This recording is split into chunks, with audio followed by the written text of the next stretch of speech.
wala tayong magagawa. Talagang marami ng tuloy-tuloy na kamalian. Hindi ko maintindihan kung sino talaga ang nag-a-advise.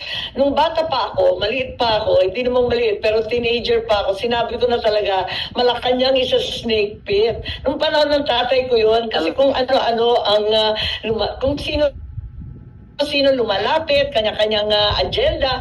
Ngayon, ang nangyayari talaga nakakatakot. Kaya sana pinagdadasal ko lagi ang aking kapatid na mabalik sa tamang landas dahil hindi na tama itong mga pangyayari, itong politika na mapang-api, mangpahigante, hindi na siya ayos. Tutukan natin ang problema ng mamamayan. Balikan natin ang ating tungkulin.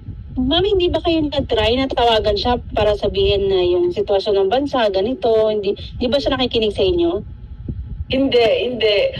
Sadly, marami na nakapaligid at hinaharang talaga ang pag-uusap-usap namin. Malungkot ako dito talaga, hindi ko pinagmamalaki itong mga pangyayari.